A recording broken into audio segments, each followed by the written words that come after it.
you're gone, I can fly.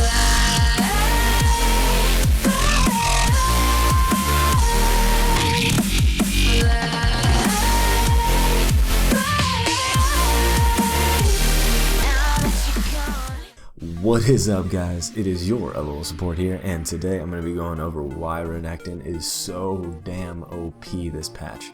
And a lot of it has to do with right here, what's on my screen, the Masteries for this season.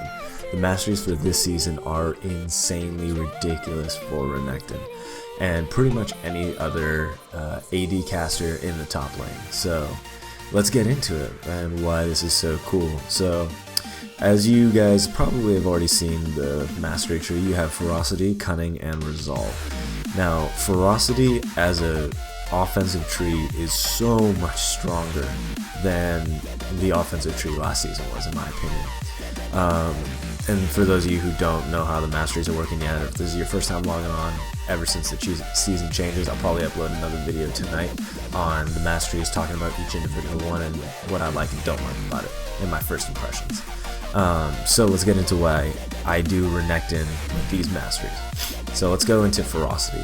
I go with the Sorcery. Now Sorcery, at first I was confused. At first I thought Sorcery was going to be for ability power damage and spell damage, but that's ability damage. So the second I found that out, I was like, oh my gosh, Renekton is going to be stupid. So we're going to have that.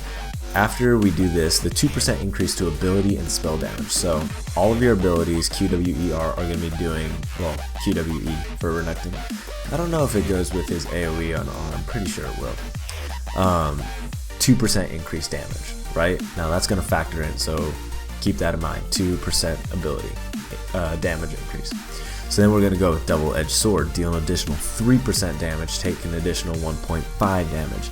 Now, we're doing this because we don't really need restoring 20 health. Renekton already has fine sustain, and with the Mastery tree, I typically go with the Doran's Blade, so I also have lifesteal from there, and with Vampirism, you don't really need it. So, deal the additional 3% damage, so we're already getting 2% ability damage increase, and then the 3% increased damage on Double-Edged Sword. Now into the next part, we're going to go into Vampirism, and this is 2% lifesteal and Spell Vamp. And Spell Vamp is important, not as much. You get a little Spell Vamp when you're in your level 6 or level 6 on through with your AoE, it's magic damage. But the lifesteal is always important, because if you get your Furied Ruthless Predator, then that's going to be healing you up a little bit, as well as doing a massive amount of damage. We don't really need natural talent because the additional AD and AP is not relevant when you look at the Mastery leveling at the bottom of the tree. So next we're going to go with Oppressor. Now Oppressor dealing 2.5 increased damage to targets with impaired movement. So this is slows, stuns, snares, taunts, etc. Right? This is huge for Renekton. This slightly changes up his harass combo, depending on like what part of the game you're in.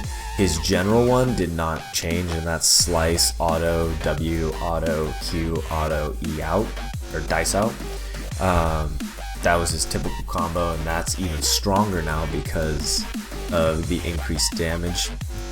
So you want to get off that W as soon as possible, so that you could start racking up the 2.5 increased damage. This does change how you're going to go in though. So how I do it now is, instead of, because what you could do before is you could go in before you had 50 Fury, and then get your 50 Fury after you slice and stun with the auto attacks, and then use empowered Q. But now it's better if you go in with an empowered W and stun for a lot longer. Not only is your damage output going to increase a lot, but with the 2.5 increased damage to immobilize targets, you're going to be doing a lot of damage, and you're going to be sacrificing some of the old sustain that you would get by not using empowered W but using empowered Q. But that part isn't relevant anymore, since we now have the Vampirism in the same page as Ferocity, which you could only get if you went into the old utility tree, which Renekton didn't really do well with. Renekton would always go with the offensive, defensive, and kind of lost that vampirism in the utility tree. But now Renekton has that, so you don't really need the extra sustain from the empowered Q inside of that combo. The next part, 7% armor penetration. That's massive, right? Like the amount of percent damage that you're doing additional inside of the new ferocity tree is ridiculous. I mean, the 2% increased ability and spell damage, the additional 3% for melees, and then the additional 2.5% against movement impairment, and then the additional 7% armor penetration. This stuff is insane. I'm telling you, like, Renekton is broken as hell. I've played, I think, 5 games with Renekton so far, right? And of those 5, I had first blood at level 2 4 out of the 5 games. The only time I lost it was because someone else got a kill in the jungle before I solo killed in level 2. So Renekton's level 2 is insane now if you know how to manage his fury, and I can make a video on that if you guys want to see that as well. And the final part of the ferocity tree, Fervor of Battle. This one is big for Renekton, and I'll explain why after I read it. Your basic attacks and spells grant you a stack of Fervor for 5 seconds, maximum of 10 stacks. Each stack of Fervor adds 1 to 8 bonus physical damage to your basic attacks against champions based on your level, right? So as Renekton, what you're doing is you're constantly auto attacking in order to build up your fury. Now, when you go in with that fury, and this procs on turrets, this procs on minions, this procs on camps, this procs on champions. I don't know if it procs on wards. I'm pretty sure it does because it's simply basic attack and spells. So what this means that you can go in after building your fury and have more AD when you're attacking them with auto attacks, up to 10 AD more if you're doing like the level 2 area. But you're getting crazy amounts of AD building up from the auto attacks that you're using to build up your fury.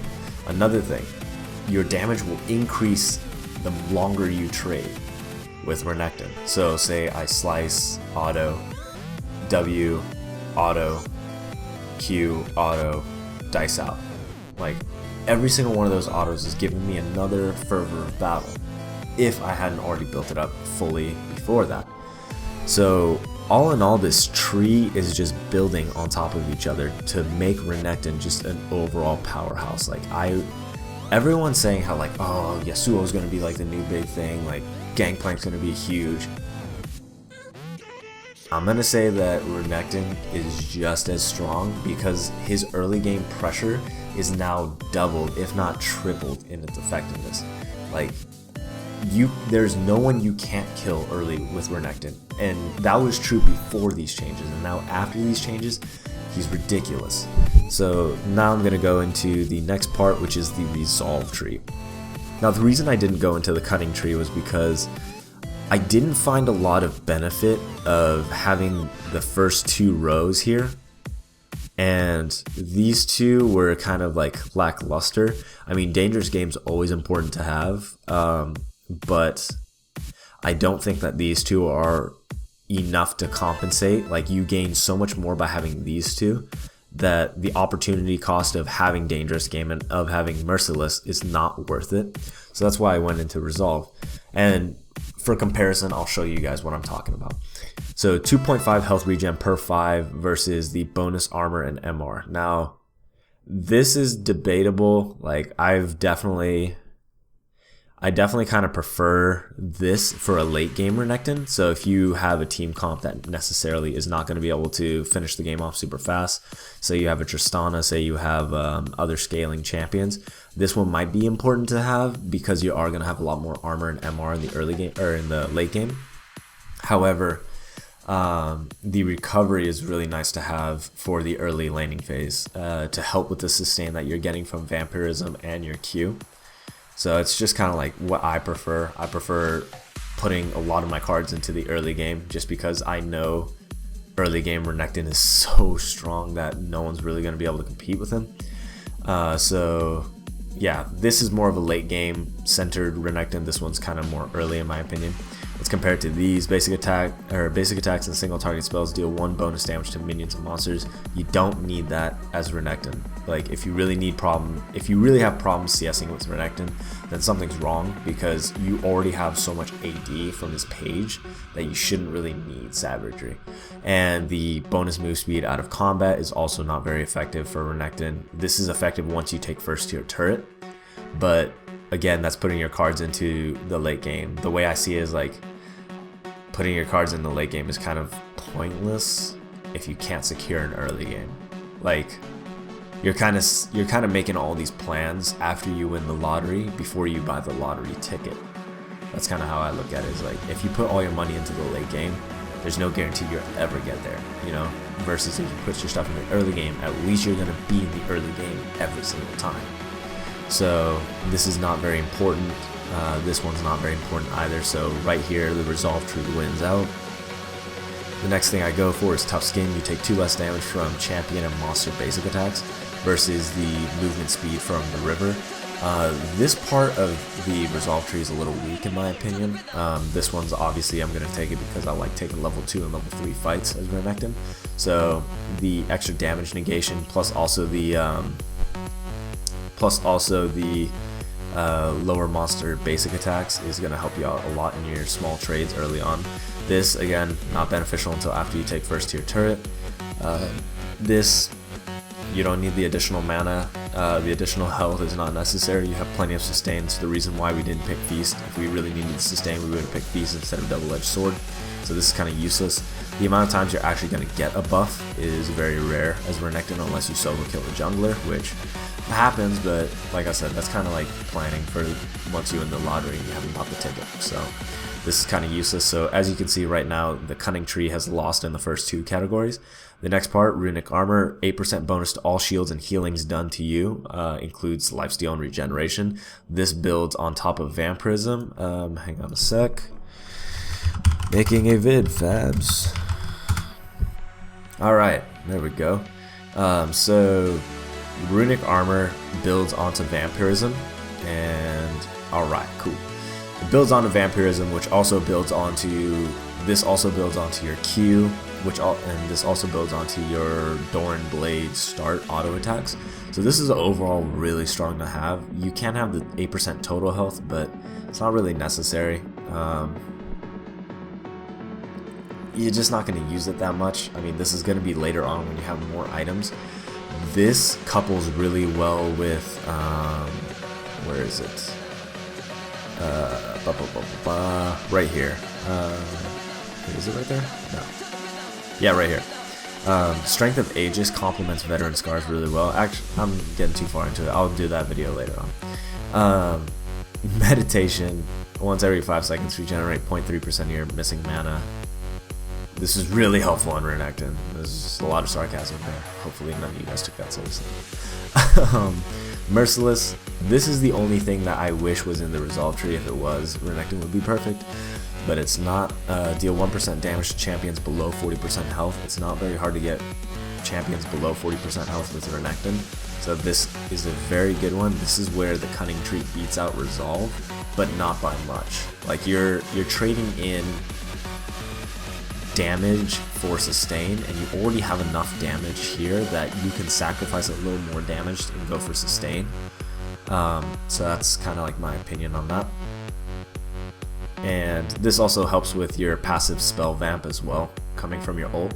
So you have a lot of sustain in ult form, which helps for turret dives and helps for everything else. And I've definitely survived turret dives by slivers of health because I had the additional healing. So this has definitely saved my this has saved my hide more than this has got me hide, if you catch my drift. And let's go into the last part. Insight. Your summoner spells have 15% reduced cooldown. This is huge, especially if you're running. I like to run a very selfish Renekton. I feel like if you can win lane, you can roam and you can win other lanes, and it in solo queue does more than a TP. Like, yeah, TPs are important, but the amount of times you're actually going to get a solid TP off where it results in a dragon and it results in a bot tier turret or bot first tier turret getting taken is very rare. So I like to take Ignite. So this gets my Ignite and my flash up faster. 50% health regen increased to 200% when below 20% health. You don't need this. It helps, but the opportunity cost of taking this over this is not worth it. Dangerous Game, that is on par with this as far as like effectiveness, but the path I would have to take to get here is not very ideal, and this is going to secure and help me escape. This is a defensive and an offensive mastery, versus this is only being a more, I guess this is defensive and offensive as well, but yeah, I don't know. This, I look at Dangerous Game as always like a last ditch resort of like, oh, I killed him, hopefully I live, oh, luckily I have 5% missing health, versus this where it's like, this will get your flash up sooner, this will get your TP up, your ignites up, like this gets you ready for a full 100% committing to a fight, versus this where it's like saves you from time to time. And then Bandit, you don't need Bandit. So this is my Renekton mastery page, brand spanking new, hot off. This is the way to go. If you're gonna play Renekton and if you want to win games, pick up this mastery page. And quick show of my runes. This is my standard Renekton page. I take this most of the time unless I go against a very, very, very heavy AP. Like I only do this really against Lissandra, maybe Teemo. I take this page, but all it is 80 marks, armor yellow, CDR blues, and AD quints.